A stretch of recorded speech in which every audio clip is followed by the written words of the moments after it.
अस्सलामु अलैकुम व रहमतुल्लाह। रमजान की एक सच्ची और रूहानी दास्तान। एक दुआ जिसने तकदीर बदल दी।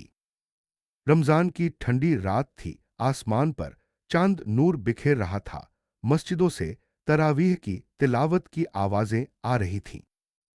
यूसुफ अपनी छोटी सी छत पर खड़ा आसमान की तरफ देख रहा था।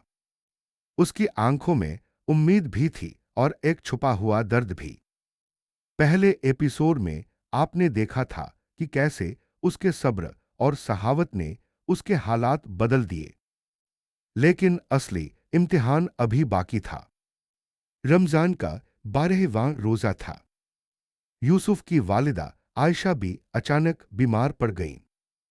तेज बुखार, कमजोरी और दवा के लिए पैसे नहीं। घर में बस 200 रुपये थे। दुकान से मिलने वाली तनख्वाह अभी दूर थी। यूसुफ ने अपनी अम्मी का हाथ पकड़ा। अम्मी, आप फिक्र मत कीजिए, अल्लाह बड़ा करीम है। मगर अंदर से वो टूट रहा था। दोपहर की गर्मी, रोजा और अम्मी की हालत। यूसुफ दवा की दुकान पर गया। डॉक्टर ने पर्ची लिख दी। दवाइयों का खर्च 950 रुपये। उसके पास सिर्फ 200। वो चुपचाप बाहर निकल आया। दिल में एक तूफान था। उसने आसमान की तरफ देखा। या अल्लाह, मैं रोजे में हूं, तू ही मदद कर। घर लौटते वक्त उसने देखा एक बूढ़ी औरत सड़क किनारे बैठी रो रही थी। बेटा 3 दिन से कुछ नहीं खाया। यूसुफ के जेब में वही 200 रुपये थे जो अम्मी की दवा के लिए थे। उसका दिल कांप उठा। एक तरफ अम्मी, दूसरी तरफ भूखी बुजुर्ग। कुछ पल की खामोशी के बाद उसने 200 रुपये उस औरत के हाथ में रख दिए। अल्लाह आसान करेगा। वो खुद हैरान था कि उसने क्या कर दिया। शाम का वक्त था। अजान होने में कुछ ही मिनट बाकी थे। यूसुफ ने अम्मी के पास बैठकर कहा, अम्मी, मैंने आज सब अल्लाह पर छोड़ दिया है। अम्मी मुस्कुराईं। बेटा, जो अल्लाह के रास्ते में देता है वो कभी घाटे में नहीं रहता। इफ्तार के बाद दरवाजे पर दस्तक हुई। दरवाजा खोला। सामने वही डॉक्टर खड़ा था।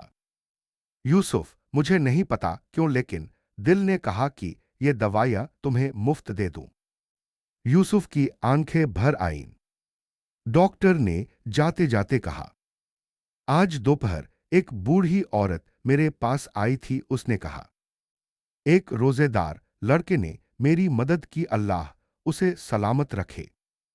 उसकी बात सुनकर मेरा दिल पिघल गया। यूसुफ समझ गया ये उसकी दुआ का असर था। रमजान की 21वीं रात। यूसुफ मस्जिद में सजदे में गिर पड़ा। या रब, अगर आज तू मुझसे राजी है तो मेरी अम्मी को शिफा दे दे।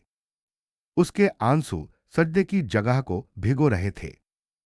उसी हफ्ते अम्मी की तबीयत पूरी तरह ठीक हो गई। कुछ दिनों बाद दुकान के मालिक ने उसे बुलाया। यूसुफ, मैं तुम्हारी ईमानदारी से बहुत खुश हूं। आज से तुम पार्टनर हो। यूसुफ ने दिल में कहा, यह सब तेरी रहमत है या अल्लाह। पैगाम।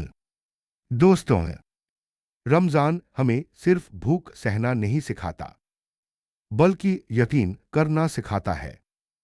जब आप अल्लाह के लिए छोड़ते हैं तो वो आपको उससे बेहतर अता करता है।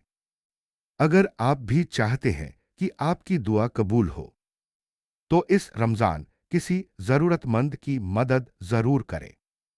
क्या पता आपकी तकदीर भी बदल जाए। दुआएं। या अल्लाह, हमें सच्चे दिल से देने वाला बना। हमारी दुआओं को कबूल फरमा और हमें रमजान की असली कद्र समझने की तौफीक दे। आमीन।